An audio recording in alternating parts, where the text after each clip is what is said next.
Hello, everyone, and thank you for joining TubeSud's session on navigating EU battery regulation. I am not Benjamin Sommer, as it shows on the slide, but I'll introduce him in a moment.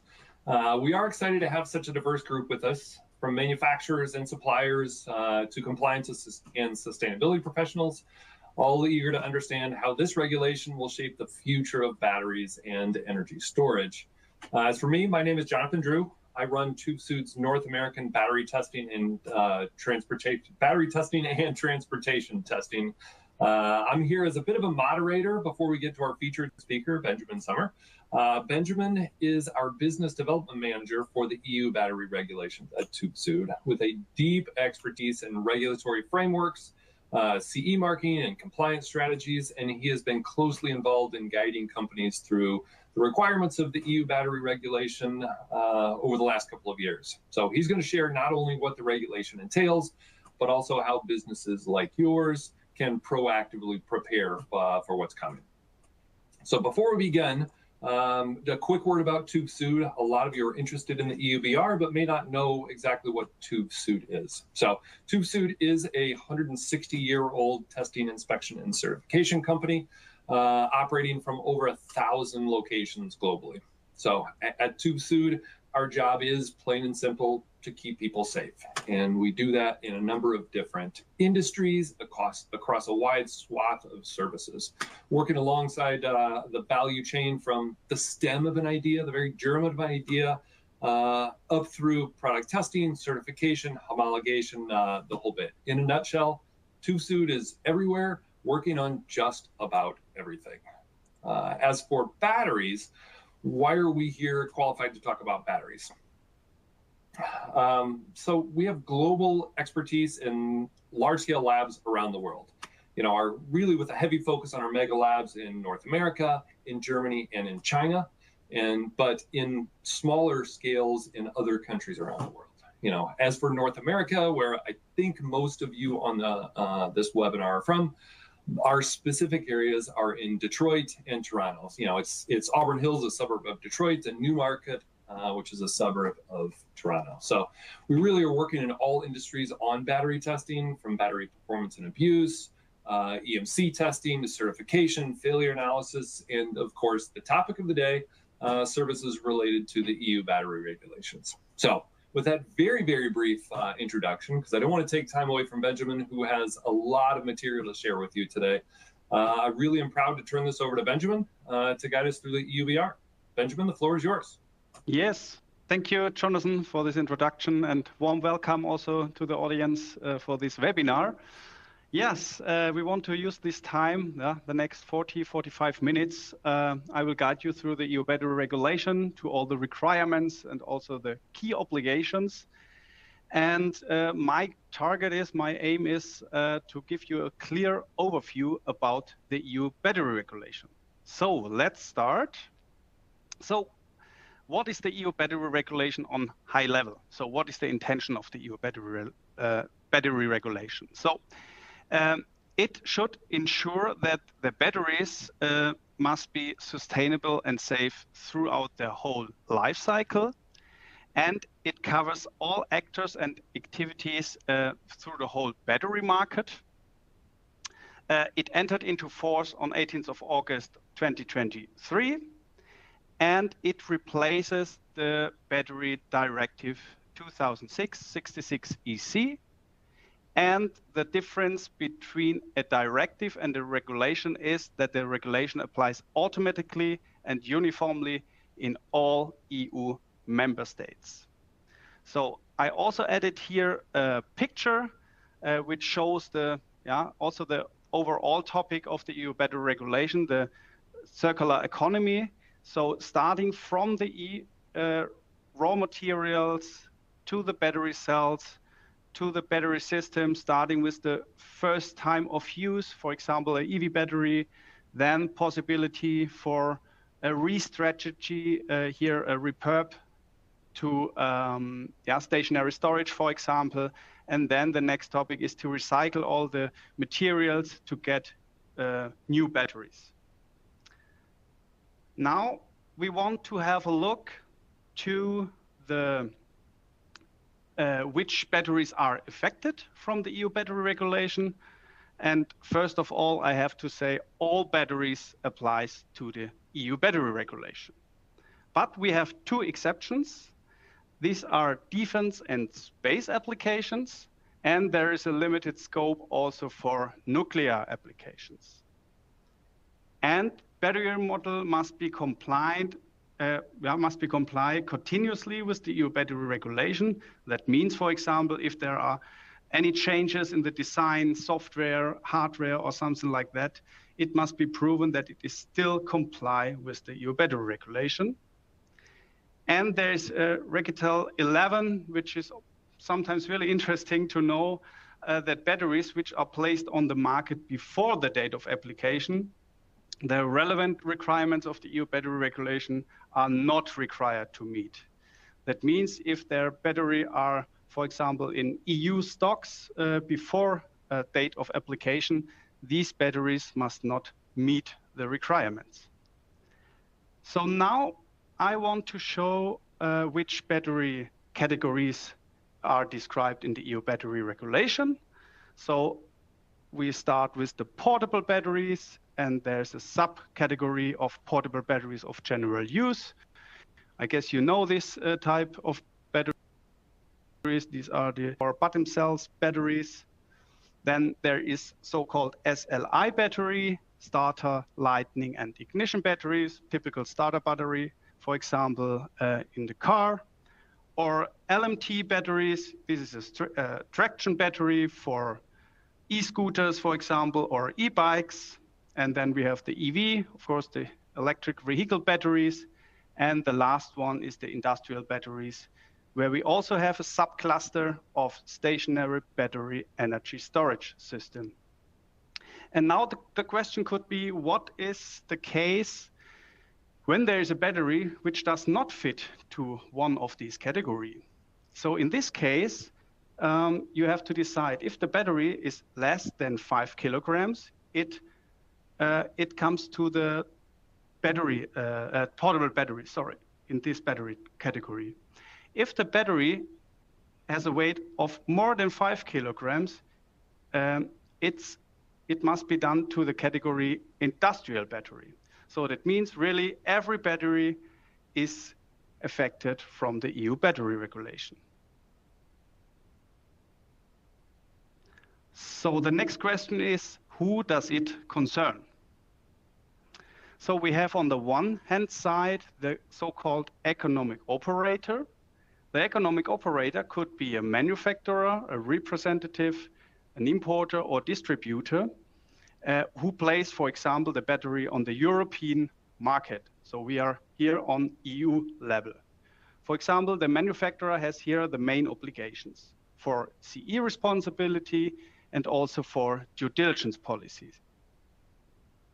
On the other side, we have to look to the role of producer.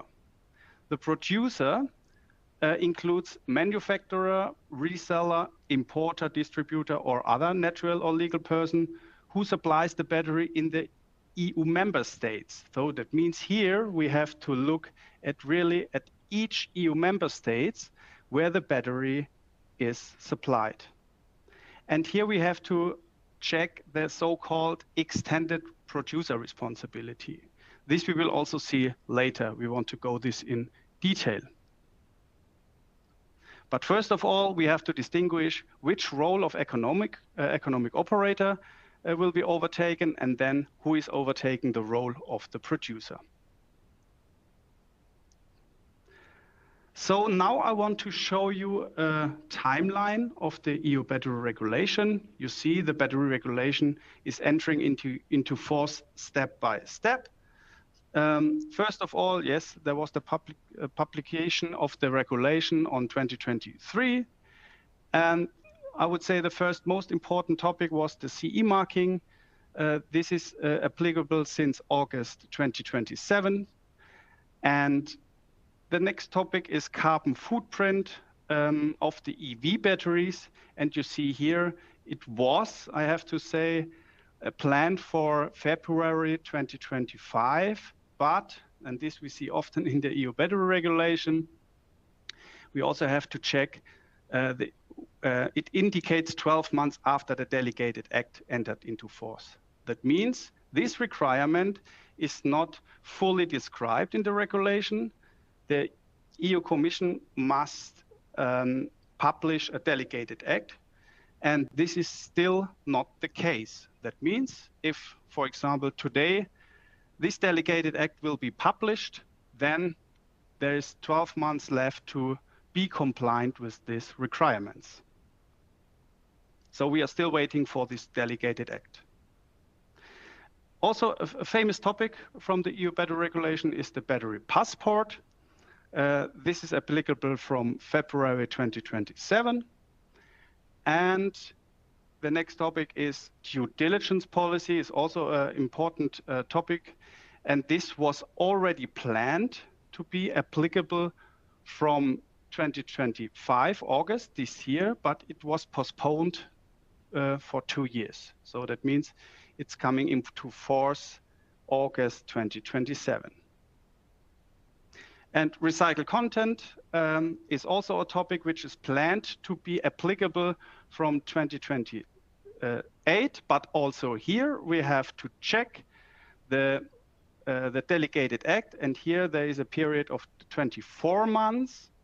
That means if,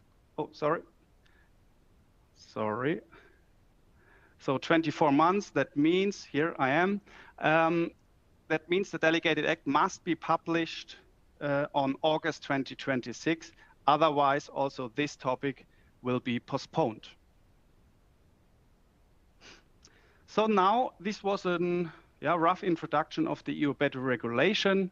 Now we want to have a look to the requirements of the EU battery regulation, and we want to start with an overview. How is the structure of the EU battery regulation? So the first topic is what I already mentioned, is the CE marking. And there are also some subclusters like sustainable and safety requirements, like Article 6, restriction on substances, Article 7, carbon footprint, Article 8, recycled content, Article 9, performance and durability, Article 12, safety for battery and stationary battery storage system. And there is the topic of the labeling and marking information. And this is Article 13 and 14 and other obligations of the economic operators. And the next topic is the digital battery passport, the due diligence policy requirements, and last but not least, the management of waste batteries, where we see again the extended producer responsibility, recycling efficiencies, and collection rates. So this is an overall structure of the EU battery regulation regarding the obligation sets.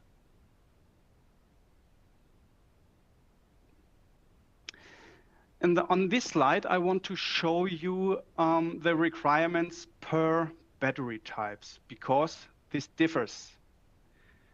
You see here on this table on the left-hand side, all the battery types. And on the top, you see the required articles. And you see also in the cells sometimes SD and NOBO. What does it mean? So SD means self-declaration, and NOBO means notified body. That means there's a notified body needed. And now it is the case since August 2024 that these black framed articles are applicable. That means every battery which is put on the European market must meet these requirements. So for example, for EV batteries, Article 6, restriction on substances, Article 10, performance and durability, labeling and marking, Article 13, and then Article 14, SOC, information and expected lifetime and quality system. And right now, it's the situation that, and this is described here, there is no notified body yet in place. That means all these articles must be done via self-declaration. All the manufacturers must do this declaration by their own. But if there is a notified body in place, then it's applicable to use also a notified body. And we at TÜV Süd, we are planning to be the first notified body, and we are planning to be notified body end of this year, beginning next year. That means also here, then the time is running, then there are 12 months left to use a notified body to declare the CE confirmation.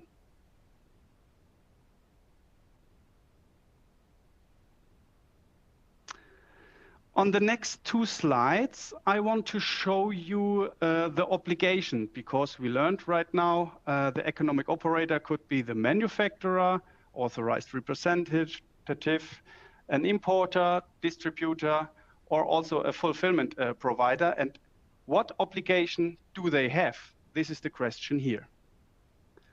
So, for example, to draw up the technical documentation and risk assessment and carry out the relevant conformity procedure.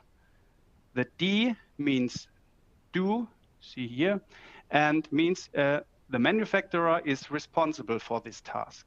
And the importer, if there is any, must verify it. For example, if the manufacturer is outside EU, for example, US, then they have to meet these requirements, and the importer must verify if this task was done. The next topic is accompany the battery by a user manual, including safety information and documents required regarding the Article 6 to 10 and Article 12 to 14. So these are the CE articles. Yeah? And here also the manufacturer is responsible for that. And the importer, and if there is any, the distributor must verify it. Draw up the EU Declaration of Conformity and affix the CE marking if the battery is compliant, of course. Also, obligation of the manufacturer, importer, and distributor must verify it. So the next topic, you see a lot of do's, and this is keep the technical documentation and the EU Declaration of Conformity for 10 years. Provide the documents to the authorities upon request. So each of this chain must keep this documentation for 10 years. And also send this documentation to the authorities upon requests. Here's this topic I mentioned also at the beginning of this webinar: ensure continuous conformity of the battery with the regulation by considering changes in the production, for example, or by the battery design, or changes also here in the harmonized standards. So here is the obligation at the manufacturer. The next topic is make sure to put a batch, serial, product number on the battery. Also this obligation of the manufacturer, importer must verify, and distributor must verify it. Indicate name, register trademark, trade name, postal address, web and email address, and so on and so on. This is the obligation of the manufacturer, and we see also here also of the importer. And that means if in this case the manufacturer is outside EU, also the importer must be written on the label with this name, trademark, trade name, and so on. And the distributor must verify it. So, next slide about the obligation. Take corrective actions, withdraw or recall the battery if it is not compliant with the regulation. And also here, a really important topic.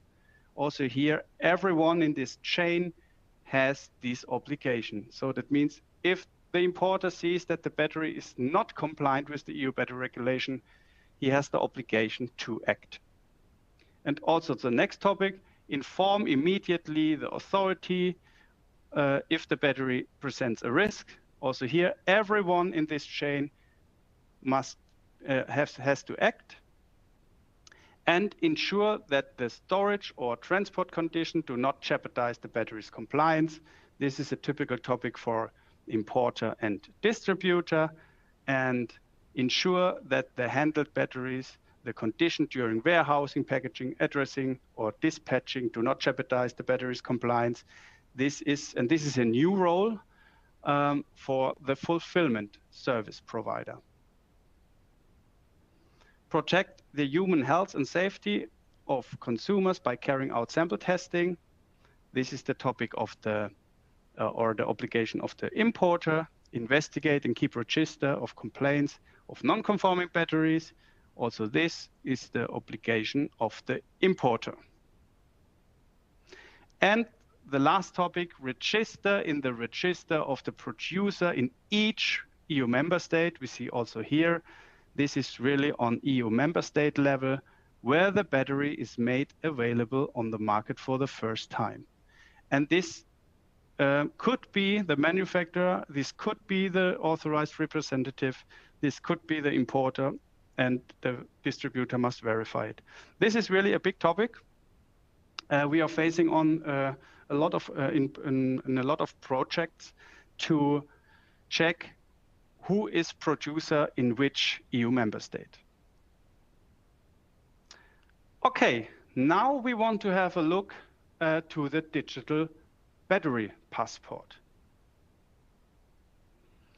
First of all, this is the first digital product passport, which is forced by the Green Deal. So the battery passport is the first digital product passport, and responsible for the battery passport is this economic operator who places the battery on the market, and this is normally the manufacturer, and it's applicable for electric vehicle batteries, for LMT batteries and industrial batteries with greater than 2 kilowatt hours, and it's applicable from 18th of February 27 onwards.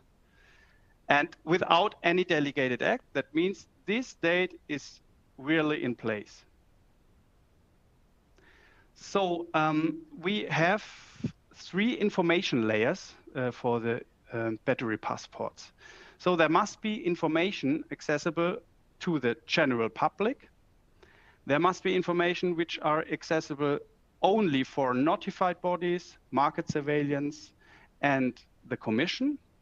And there are information accessible only for person with so-called legitimate interest. Here we are waiting for an implementing act, but as far as we know, persons with a legitimate interest, for example, are person who buys the battery for second life, and they have, we see it later, access to information with much more detailed information. So this battery passport should be accessible throughout a QR code. It must be free of charge and according to the need to know principle. And now we want to have a look to all the information which must be shared via this battery passport. You see also here the 3 information layer: public accessible, accessible for person with legitimate interest, and accessible to notified bodies, market surveillance, and the Commission. Let's start on the left-hand side with the public information. There are a lot of information, and you see also the red area, which are also described on the label. Manufacturer identification, battery category, battery identification, place of manufacturer, weight, capacity, and so on and so on. But there are also information which are not written on the label. For example, in the future, carbon footprint. That means the public has access to the carbon footprint calculation, to the value of the carbon footprint, and a lot of more information to each of the battery. And for person with legitimate interest, as I mentioned before, they have access to information which are much more detailed. For example, detailed composition, including materials of cathode, anode, and electrolytes.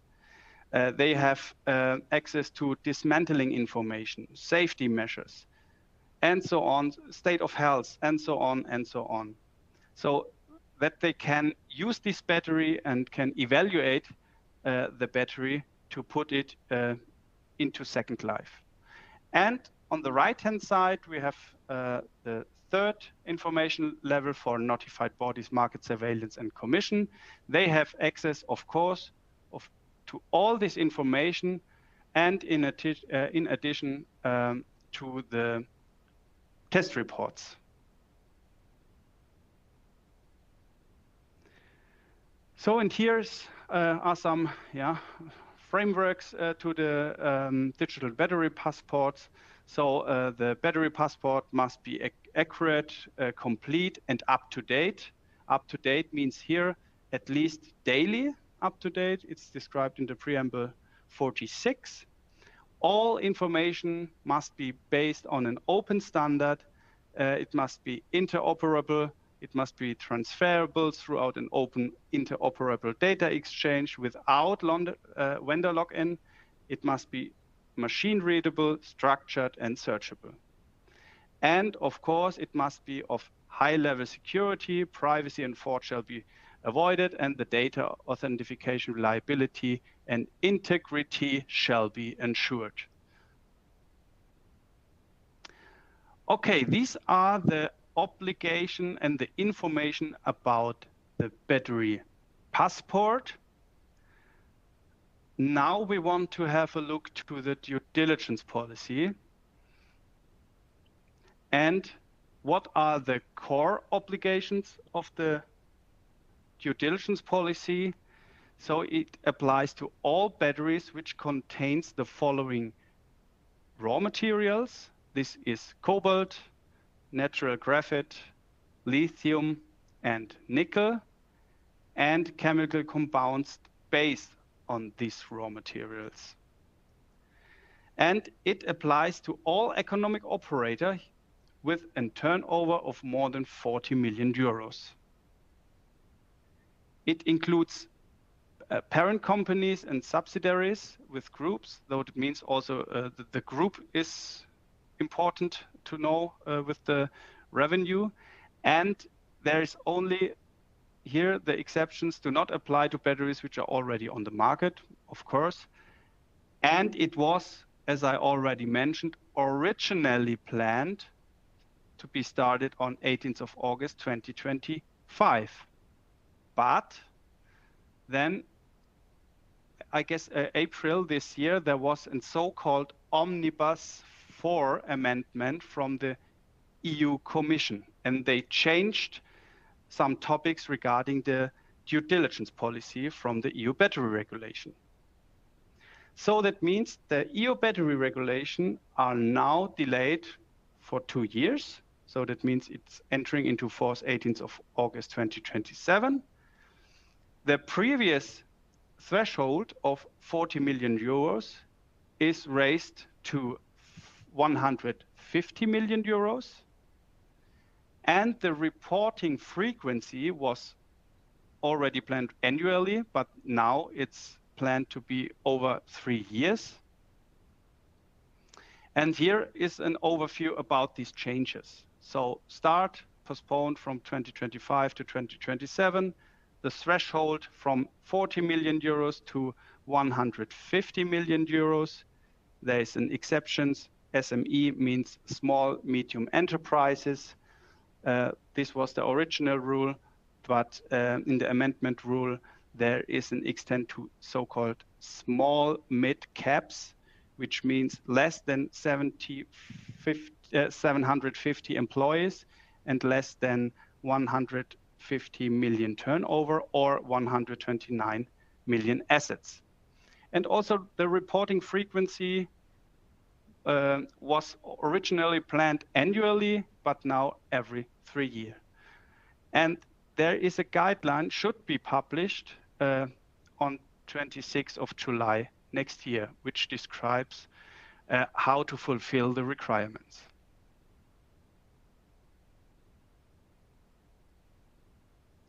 So which risk categories must be observed? So we have on the one hand side, the environment and climate and health.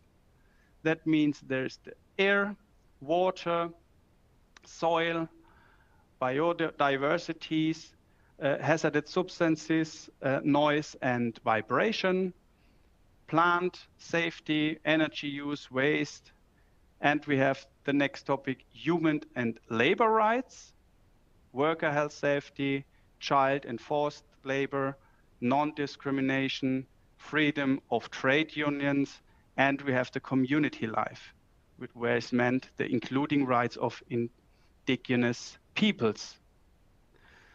So this should be focused regarding the due diligence policies.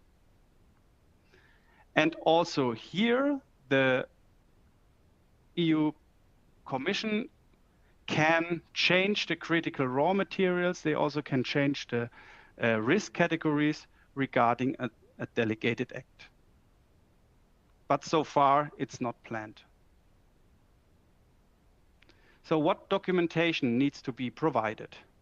So companies must keep 3 types of documents. So at first is the management system. That means how the company is organized. And this is the most important one, the risk management system, how risks are identified and handled and mitigated, and a third-party verification report. And all these documents also must be kept for over 10 years after the last battery was sold. And the report must be done every 3 years.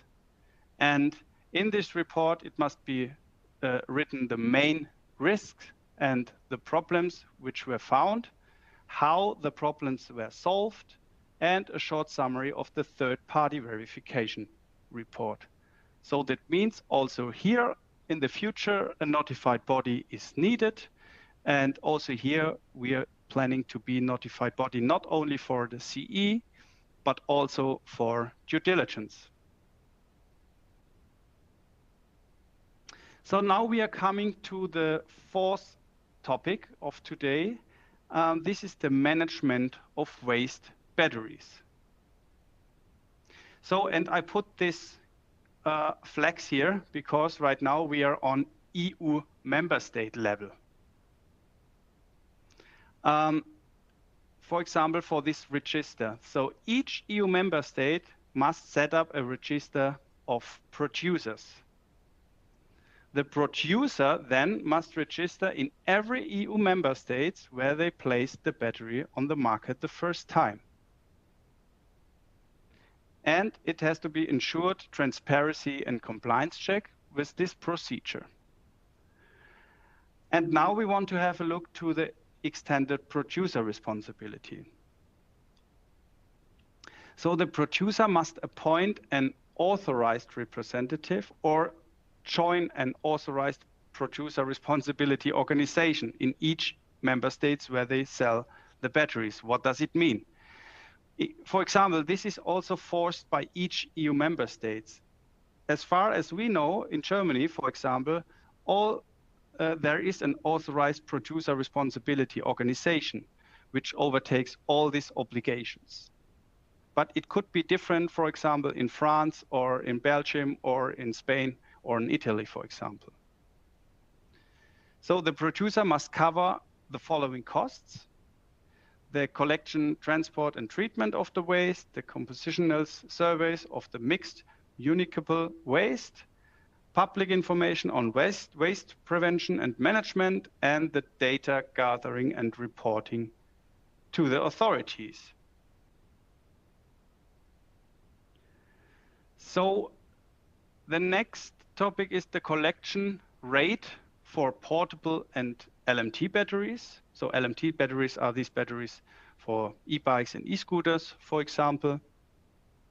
The producer must ensure free of charge collection points of all these battery types.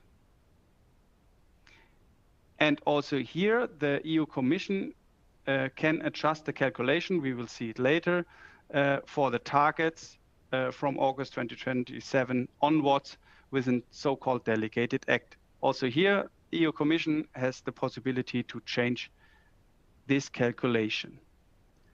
So there are minimum collection targets, which we will see right now. for portable batteries, starting on December 2023, there should be a collection rate of at least 45%.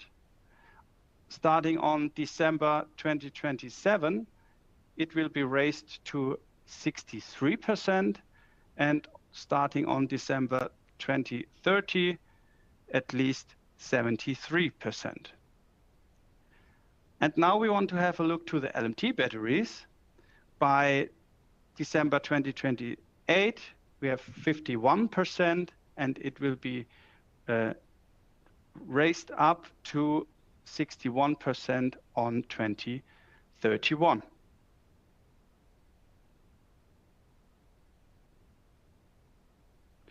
So what about the collection of the SLI industrial and EV battery? Here, the producer must also take back these battery types free of charge. And the end users are not need to buy a new battery, nor to have bought this battery from them. The batteries must be collected separately, of course, from the other waste streams.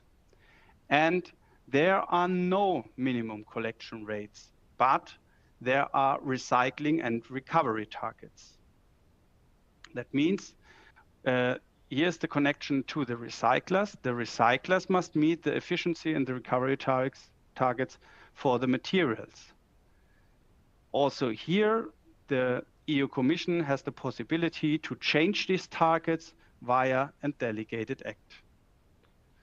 And also an important topic, I would say, so exported waste batteries only counts towards EU recycling targets if the export proves the recycling abroad meets equivalent EU health, safety, and environmental standards. So the same standards must be met. Otherwise, this exported waste does not count.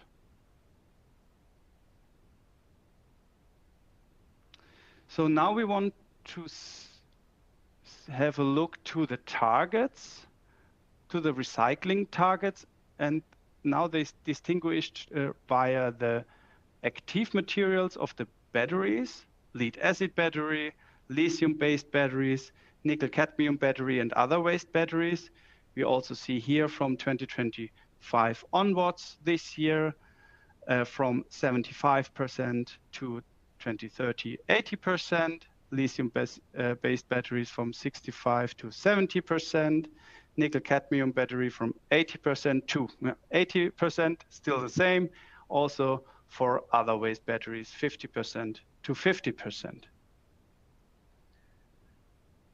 And here are the targets for the recovery regarding the materials. And this is also interesting. We have the materials cobalt, copper, lead, lithium, and nickel. And starting from 2027, December, for cobalt, copper, and lead, 90% must be recovered. And from December 2031, it raised up to 95%. For lithium, from 50% to 80%, and from nickel, from 90% to 95%. So now we had a run through the obligations to the EU battery regulations. And the next question is, what are the consequences if the battery are not compliant with the EU battery regulation? So of course, we have the fine and penalties, and here we are also at EU member state level. Each EU member state has their own law, which explains the fines and penalties. And there are market restrictions. So that means non-compliant batteries cannot be legally sold or placed on the EU battery, on the EU market, of course. And the authorities can stop the distribution. This is be forced on EU level. And there might be also product recalls and corrective actions. That means the manufacturer must take back or recall or replace the battery by their own costs. And of course, we have the reputation and customer trust. So that means non-compliance can damage the brand reputation, of course. And we see right now the biggest topic is really the recall topic that we are facing on. Yeah, so now we want to have a look to what can a TÜV Süd provide to help to be compliant with the EU battery regulation. And this is now a general view to our portfolio. So we try to describe it via customer journeys to success. So we start with gain understanding, means like training like this today, or some sessions where we can have a deep dive, or the next step, preparation assessments. We can also do kind of Q&A. All the manufacturers, for example, send us question, or we have a workshop together to answer these open topics to be sure that the battery is really compliant. The step 3 implementation is that we can do kind of CE readiness assessment. All the documents can be shared with us. We are doing the assessment, checking if the requirements are meeting the obligations. And we are creating a kind of deviation reports where you then can see if you pass or fail the requirements. This we are doing for CE, but also for due diligence, and also for example, for the management of waste topic. And of course, as Jonathan mentioned before at the beginning, we are doing testing for batteries. We have a lot of laboratories where we do the testing. And our biggest target and what we are working right now is the topic of notified body. We are right now in the application phase. And as I mentioned before, we are planning to be notified on end of this year, beginning next year. And this is right now our biggest target. And we also have some trainings for implementation of the new EU battery regulation. It's a daily training, or also an e-learning training for fundamentals of battery technologies.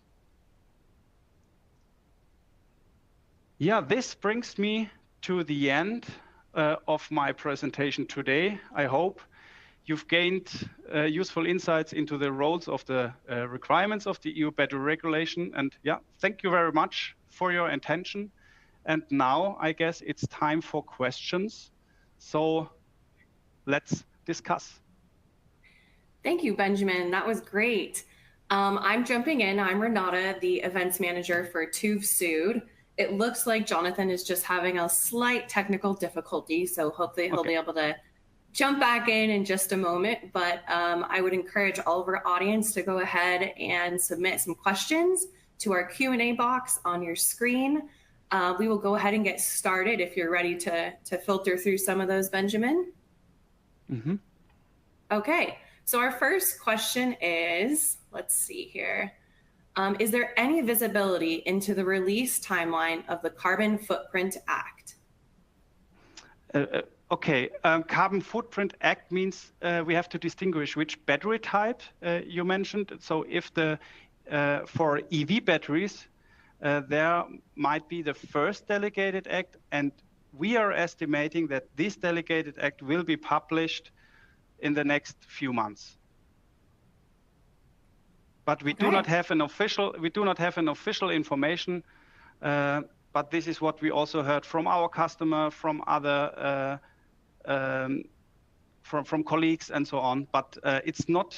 We do not have an official timeline for that. But for example, when I can say this, especially for carbon footprint, we are in preparation of this topic with a lot of manufacturers, because this is a really big topic, the carbon footprint. Because I do not want to go into depth, but there must be used so-called primary data, means really data measured on the production phase. And this is a big hurdle to all our customers right now. That's why we are in a lot of projects. Perfect. All right, looks like question 2 is kind of similar, so we'll move on to the next one. Is there any indication on when the delegated act will be released for the carbon footprint article? Yeah. I think that's kind of the same. Yeah, I see this is a really famous topic, because this is also our famous topic right now, also with our customer. And as I mentioned in the answer before, we do not know it exactly. We estimated that this delegated act will be published within the next 2 or 3 months. Okay. So moving on, we've got another one here. It says, specific question on the scope of the regulation. What are the status and requirements of health appliances subject to medical devices regulations for CE marking?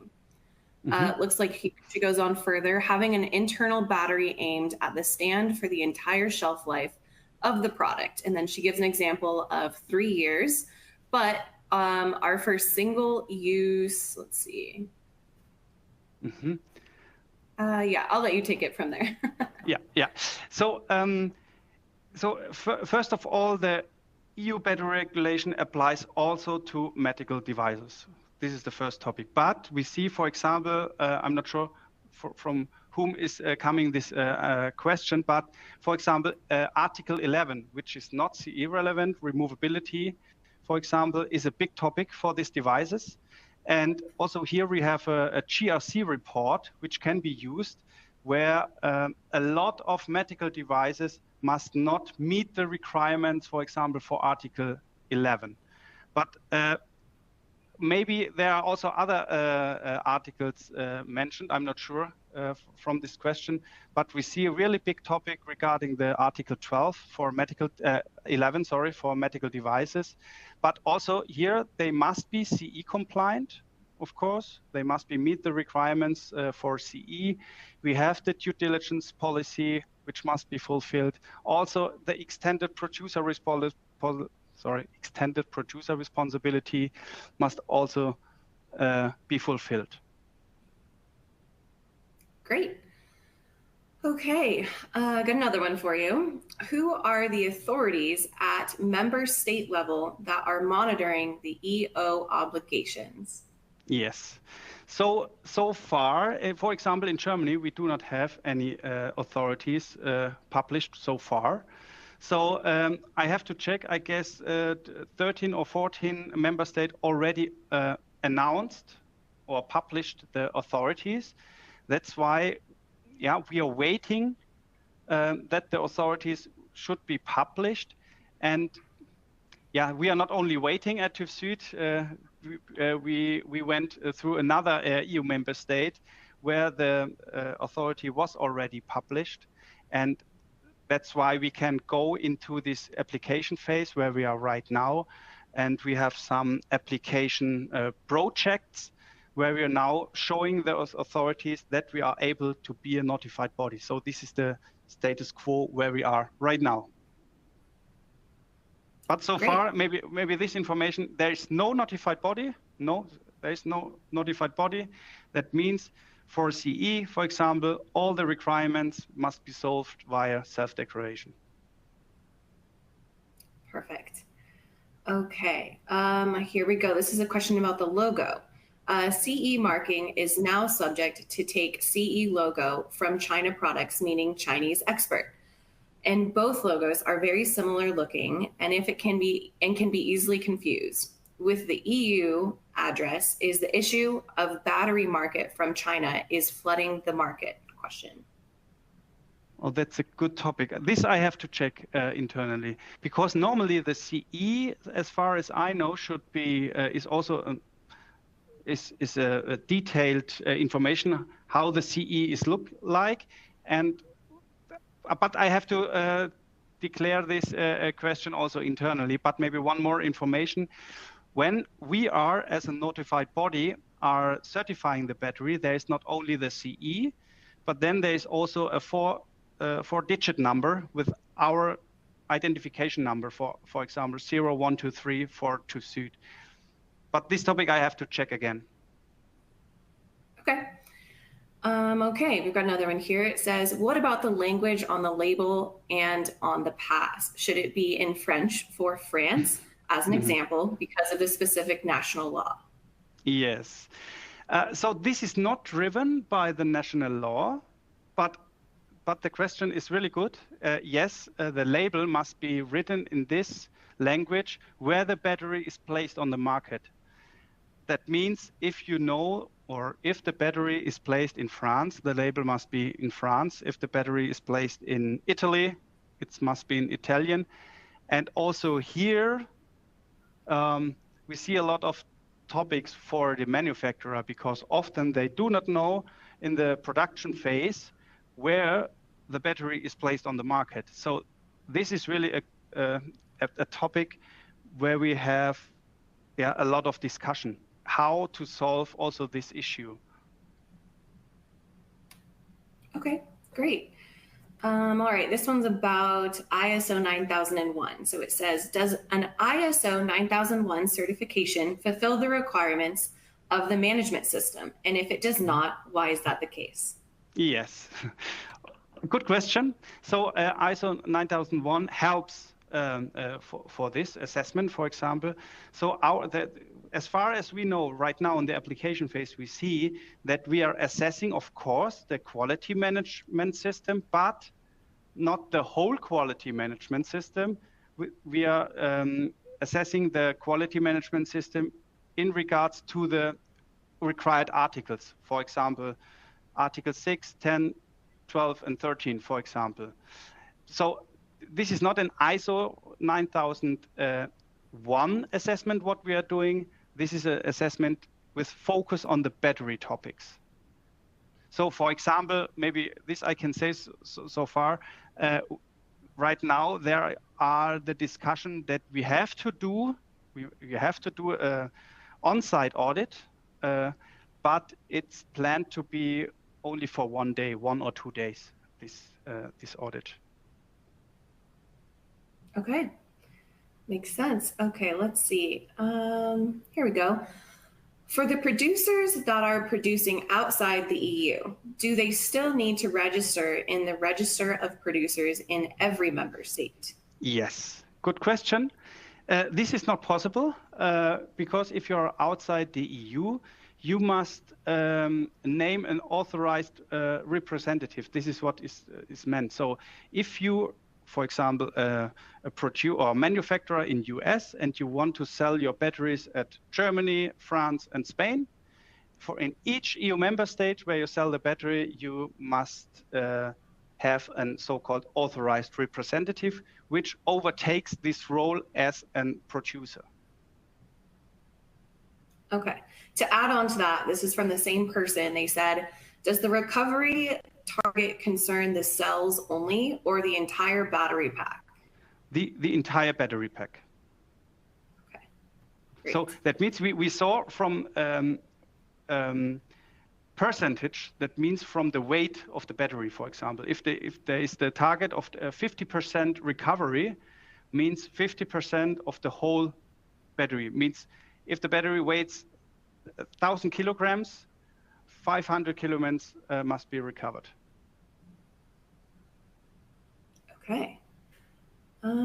Looks like we're still building on this question. So for the consequences of non-compliance, since the standard has several steps from labels to recovery targets, starting which phase can be impacted by the sanctions?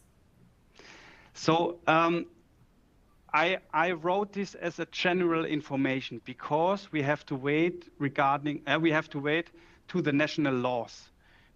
Right now we saw the draft of in Germany it's called Batteriedurchführungsgesetz, and this is not published right now officially. And here it's also written the penalties and fines. But it's important to know if there are batteries on the market at each EU member states, 27 member states, and there is a problem with the battery. That means at each EU member states, there will be cost, fines, and penalties. But how high they are is not clear so far. Okay, great. Moving on, next question. Are there any templates for what the technical documentation looks like or what the documentation packets should look like for the EU battery regulation? Technical documentation, I have to check, is written in the EU battery regulation on Annex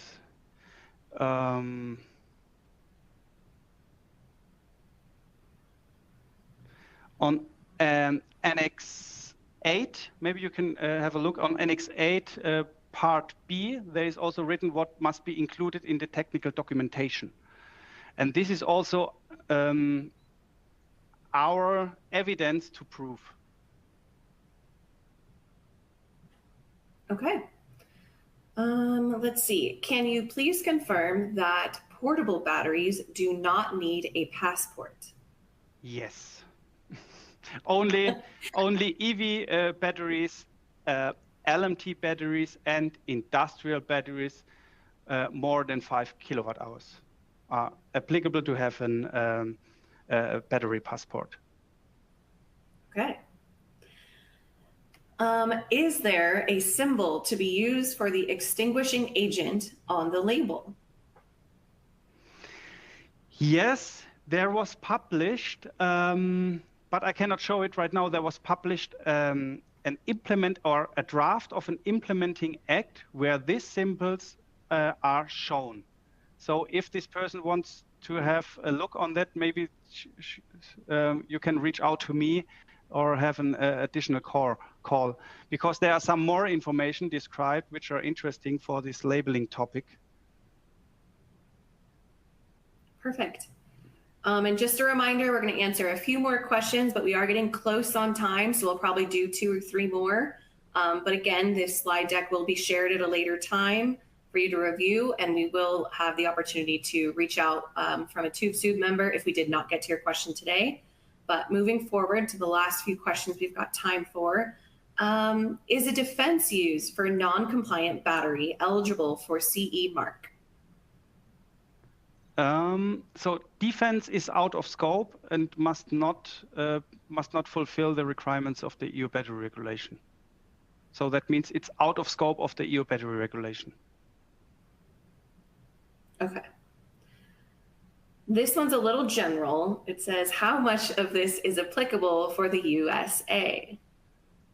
So, okay, no, this is a good question. And nothing is applicable for USA, I have to say, only if you put the battery onto the European market.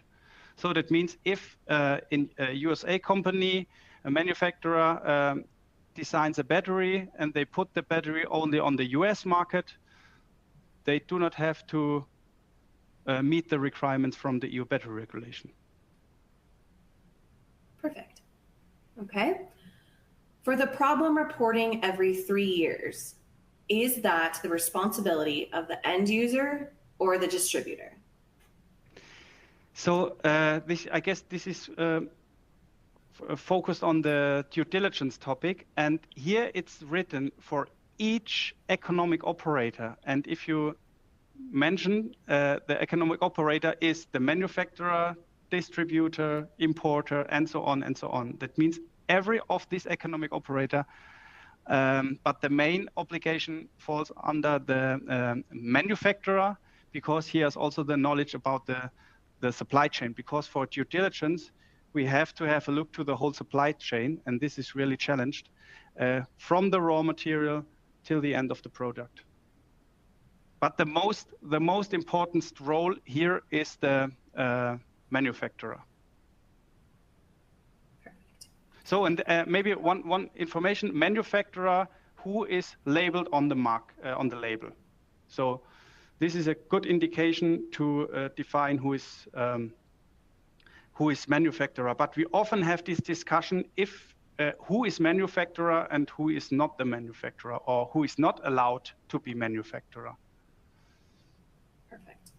Okay, this will be our last question. And again, if we did not get to your question today, we will go ahead and reach out at a later time from a TÜV-SÜD expert. But Our final question is regarding Article 17, Module D1.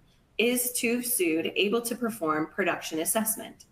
Yes, and D1, this is what we are doing right now. When we are a notified body, then we can do the assessment via the module D1. Right now, only module A is possible. Module A means self-declaration.